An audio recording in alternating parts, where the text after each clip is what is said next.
Thousand islands और bold castle, इतिहास और प्रेम की दास्तान। नमस्कार दोस्तों, आज हम आपको लेकर चलेंगे एक ऐसी जादुई जगह जो कनाडा और अमेरिका की सीमा पर स्थित है, सेंट लॉरेंस नदी। यहाँ आंट 86 द्वीपों का एक अद्भुत समूह है जिसे हम थाज आइलैंड्स के नाम से जानते हैं। ये सिर्फ द्वीप नहीं है, ये इतिहास, विलासिता और प्राकृतिक सुंदरता का एक अनोखा संगम है।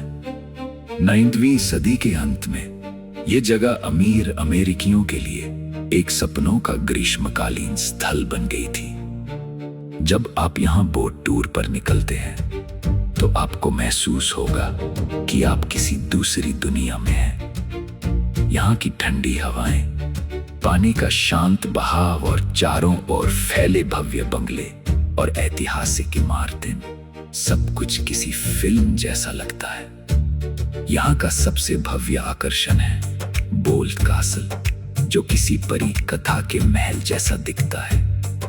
बोल्ड कैसल की दुखद प्रेम कहानी। लेकिन बोल्ड कैसल सिर्फ पत्थरों से बनी एक इमारत नहीं है, ये एक अधूरी प्रेम कहानी का स्मारक है। 1900 में न्यूयॉर्क के मशहूर वाल्डोर्फ एस्टोरिया होटल के मालिक जॉर्ज बोल्ड ने अपनी पत्नी लुइस के लिए इसे हार्ट आइलैंड पर बनवाना शुरू किया। उनका सपना था कि ये 7 मंजिला और 3 कमरों का एक शाही महल हो, लेकिन नियति को कुछ और ही मंजूर था। 1904 में लुइस की अचानक मृत्यु हो गई। पत्नी को खोने के गम में जॉर्ज बोल्ड ने निर्माण का काम तुरंत रुकवा दिया और फिर कभी उस द्वीप पर वापस नहीं लौटे। 37 सालों तक ये महल अधूरा और वीरान पड़ा रहा, एक उदास प्रेम कहानी की तरह। वर्तमान स्थिति और निष्कर्ष। सौभाग्य से 1977 में थाउजेंड आइलैंड्स ब्रिज अथॉरिटी ने इस संपत्ति को ले लिया और आज ये पर्यटकों के लिए बहाल कर दिया गया है। बोल्ड कैसल के अलावा यहाँ सिंगर कैसल भी है जो इतिहास की कहानियां सुनाता है। तो दोस्तों, जब भी आपको शांति और इतिहास के करीब जाने का मौका मिले, थाज आइलैंड जरूर आए। ये सिर्फ एक यात्रा नहीं है, ये समय के साथ चलने का एक अनुभव है।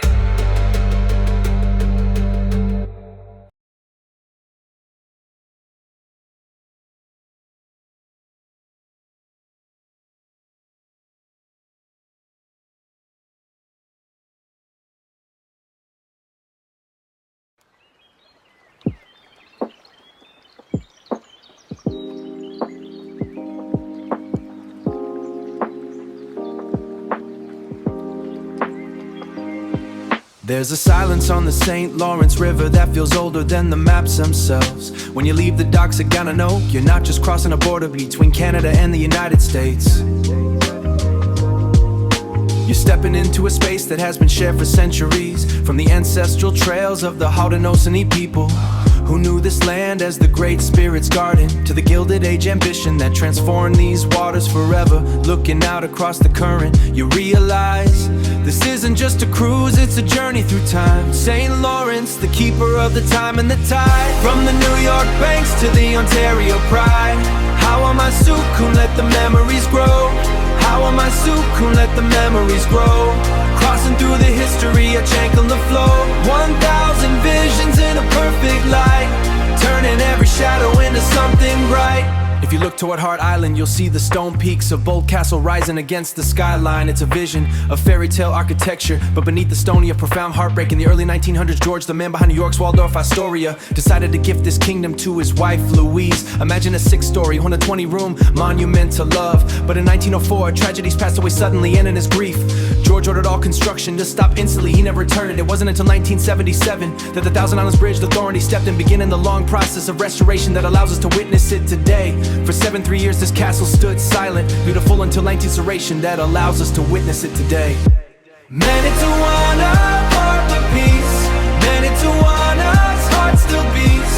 Quarter to water, he still beats in the water. Janko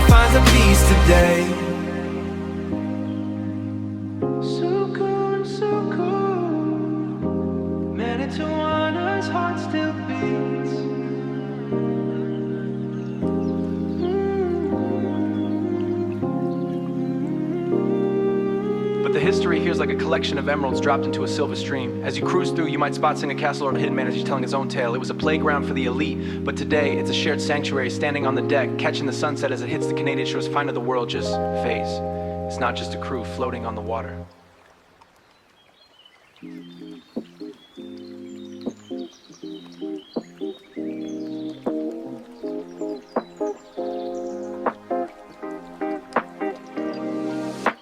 Manitowana's breath in the air, Great Spirit's garden. St. Lawrence weaving stories that the maps can't parties that the maps can't pardon. Haudenosaunee soundy trails where the current yielded age brought the mansions to the show. Stone walls rising like they forgot how to sleep. Ancestral secrets that the river's running deep. Gonna no departures, yeah, we crossing the divide. Chankle on the deck with the answers as our guide. St. Lawrence, the keeper of the time and the tide. From the New York banks to the Ontario pride. How am I to coon, let the memories grow. Crossing through the history, yeah, Chankle on the flow. 1,000 visions in a perfect light. 1,000 visions in a perfect light. Turning every shadow into something bright. Prohibition nights, yeah, the river turned to gold. Rum running whispers that the islands never told. Cyclone Keith and Dax on the deck of the boat. Bootlegger history is the only thing we quote. From the New York side, watching lights in the mist. Every emerald corner is a ghost on the list. Chankle looking at the glass on the St. Lawrence face, finding where the then and the now find space. St. Lawrence, the keeper of the time and the tide. From the New York banks to the Ontario pride. How am I to coon, let the memories grow. Crossing through the history, yeah, Chankle on the flow. 1,000 visions in a perfect light. 1,000 visions in a perfect light. Turning every shadow into something bright.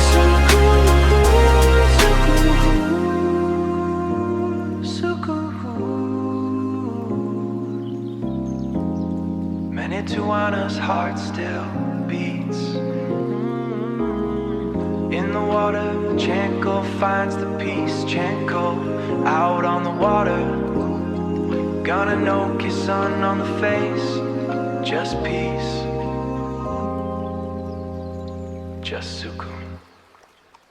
नदी यहाँ aunt एगिसेक्सफोर द्वीपों का एक अद्भुत समूह है जिसे हम ताज आइलैंड्स के नाम से जानते हैं। ये सिर्फ द्वीप नहीं है, ये इतिहास, विलासिता और प्राकृतिक सुंदरता का एक अनोखा संगम है।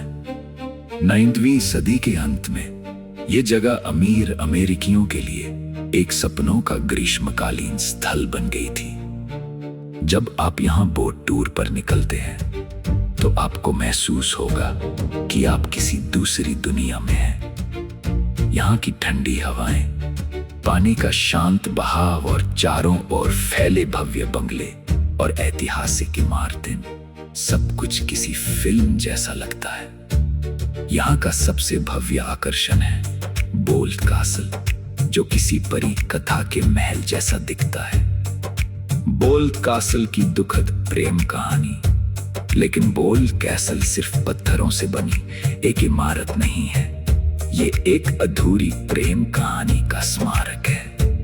1900 में न्यूयॉर्क के मशहूर वाल्डोर्फ एस्टोरिया होटल के मालिक जॉर्ज बोल्ट ने अपनी पत्नी लुइस के लिए इसे हार्ट आइलैंड पर बनवाना शुरू किया।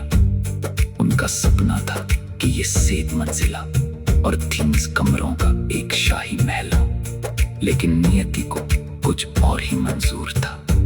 1904 में लुइस की अचानक मृत्यु हो गई।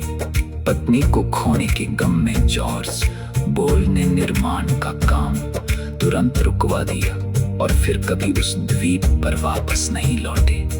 37 सालों तक ये महल अधूरा और वीरान पड़ा रहा, एक उदास प्रेम कहानी की तरह। वर्तमान स्थिति और निष्कर्ष। सौभाग्य से 1977 में थाउजेंड आइलैंड्स ब्रिज अथॉरिटी ने इस संपत्ति को ले लिया और आज ये पर्यटकों के लिए बहाल कर दिया गया है। बोल्ट कैसल के अलावा यहाँ सिंगर कैसल भी है, जो इतिहास की कहानियां सुनाता है। तो दोस्तों, जब भी आपको शांति और इतिहास के करीब जाने का मौका मिले, थांज़ आइलैंड जरूर आए। ये सिर्फ एक यात्रा नहीं है, ये समय के साथ चलने का एक अनुभव है।